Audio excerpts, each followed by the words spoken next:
রাধে রাধে। আপনারা যখনই রাস্তাঘাটে চলবেন কিংবা আপনারা যখনই যে কোনো কর্ম কাজ করবেন কিংবা আপনারা যখন শয়নকক্ষতে শয়নে আপনি যাবেন, এই সর্বদাই আপনি মেহসুস করবেন অন্তরে রাধাকৃষ্ণ বিরাজিতমান হয়ে রয়ে আছে, আর তাকে দর্শনের জন্য লালায়িত হবেন এবং শাঁসো পেয়ে রাধে রাধে নাম জপ করতে চলবেন। এতে আপনার অন্তঃকরণ শুদ্ধ হবে, আর অন্তঃকরণ শুদ্ধ হলে রাধারানী গোবিন্দ আমার দর্শন দেবেন। মন এবং মনুষ্যনাম কারণাম বন্ধ মোক্ষয়। তো সেই কারণের জন্য আমাদের মনটা শুদ্ধ করা অবশ্যই প্রয়োজন। মন শুদ্ধ হলে আমাদের গুরুদেব এসে তখন সেই শিষ্যকে গুরু মন্ত্র দিয়ে তবেই আমরা রাধাকৃষ্ণের সাক্ষাৎকার হতে পারব, আর জীবন মরণ চক্র থেকে আমরা সদার জন্য ছুটকারা হতে পারব। তাই আমাদের একান্ত কাম্য, একান্ত প্রয়োজন, উঠিতে বসিতে খাইতে শুইতে যথা তথা নাম লয়, বেদ শাস্ত্র নিয়ম নাই সর্বশাস্ত্রে কয়। উঠবেন যখন ঘুম থেকে রাধে রাধে বলে উঠবেন, দেখবেন আপনার জীবন সারা দিন ধরে রাধাময়ী হয়ে থাকবে চিন্তনের দ্বারা। বসবেন যখন তখনও রাধে রাধে, যখন খাবেন আহার করবেন তখনও রাধে রাধে নাম জপ করবেন, যে রাধারানী গোবিন্দ আমার এই প্রসাদ গ্রহণ করেছে, কিংবা সামনে মানসিকভাবে গোবিন্দকে বসিয়ে তাকে আহার দেবেন। মনে মনে ভাববেন, কেউ আপনাকে বুঝতেও পারবে না, আর এই জগতে প্রকট করে কোনো ভক্ত প্রকট যদি করে ফেলে তো তার ভক্ত ছাড়া কেউ এই কথা বুঝতে পারবে না। তাই সর্বদাই রাধারানীর নাম চিন্তন করবেন। যখন আপনি যাবেন তখন হৃদয়েতে রাধাকৃষ্ণকে বিরাজিত করে নিয়ে যাবেন,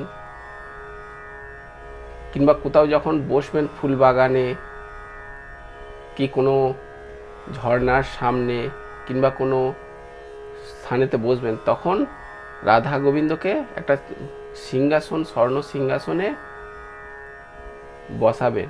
আপনি কথা বলবেন আর মাঝে মাঝে চিন্তন করবেন রাধাকৃষ্ণ বসে আছে, চোখের পলক ফেলছে, কখনো বা মৃদুমন্দ হাসছে, কখনো বা আমাকে আলিঙ্গন করার জন্য প্রয়ত্ন করছে। আপনি তাদের সঙ্গে কথা বলছেন, কিন্তু এই মেহসুসটা সর্বদাই করবেন।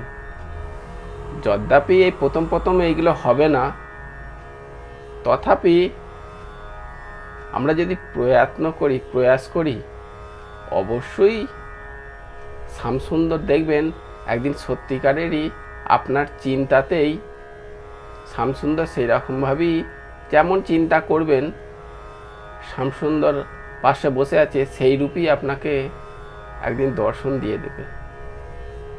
তাই সর্বদাই চিন্তন করবেন যে ভগবান রাধাকৃষ্ণ আমার সঙ্গে সর্বদাই থাকে। তো কখনো বিপদ হলে ভাববেন না যে গোবিন্দ আমাকে বিপদের রক্ষা করলো না কেন, কারণ গোবিন্দ যদি আপনার কর্মটাকে খতম না করে দিত তাহলে এ জন্মে আবার বন্ধন হয়ে আবার আপনাকে জন্ম নিতে হতো। তো হ্যাঁ, গোবিন্দ রাধা গোবিন্দের চিন্তন করলে, তার শরণাপন্ন হয়ে থাকলে আপনার যে কর্মটা তবে কম হয়ে যাবে। যেমন আপনি যাচ্ছেন, যেতে যেতে কোনো জায়গায় হয়তো অ্যাক্সিডেন্ট হওয়ার হয়তো কোনো যোগ রয়েছে, সাইকেলের সাথে দেখা গেল আপনার একটা পাথরের সামনে আপনার পাটা ধাক্কা লেগে চোট হয়ে গেল, এতে রক্ত বেরোলো।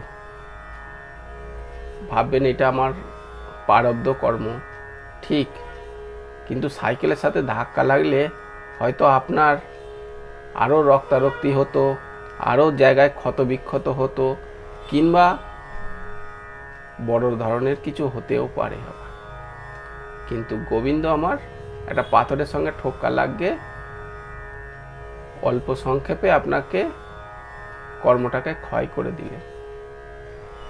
এটা বিশ্বাস রাখবেন, দৃঢ় বিশ্বাস। ভক্তি নেই হই রাম কৃপা বিনা সুলভ নেই হই। যদি দৃঢ় বিশ্বাস থাকে তাহলে দেখবেন গোবিন্দ আছে, আর যদি বিশ্বাস না থাকে তাহলে গোবিন্দ নেই।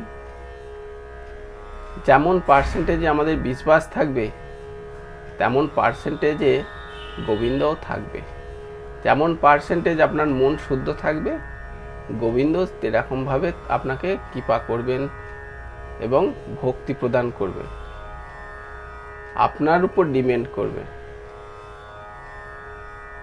মাধব দাস জগন্নাথপুরীতে এক ভক্ত ছিলেন। স্বয়ং জগন্নাথ তার মানে লুজ মোশন হচ্ছিল, তো জগন্নাথ তার এত প্রিয় ছিল, স্বয়ং জগন্নাথ এসে বালকের রূপ ধারণ করে সেই মাধব দাসের এত শৌচ হচ্ছিল যে সে আর উঠতে পারছিল না, সে সেখানেই মলত্যাগ করে ফেলছে। তখন সমুদ্র থেকে জল নিয়ে এসে সে ধৌত করে দিচ্ছে, মলটা পরিষ্কার করে দিচ্ছে। তো তখন তাহলে বুঝতে পারছেন, তখন মাধব দাস বলছে প্রভু, তখন জানতে পেরে বুঝতে পেরে প্রভু এ কি করছেন, আমরা বরং সেবা করা আপনাকে করার কাজ, কোথায় আপনি জগতের ঈশ্বর, আপনি এই দাসের এইরকমভাবে সেবা করছেন। বলছে কখনো কখনো অবসর পেলে আমি পিছু ছাড়ি না, মানা করার সত্ত্বেও আমাদের গোবিন্দ, প্রাণ গোবিন্দ তাকে বাংলা কথায় ছুঁচিয়ে দিচ্ছে। তো তখন দেখুন, তখন বলছে তাহলে আমার কর্মটাই তো খতম করে দিতে পারতেন প্রভুজি।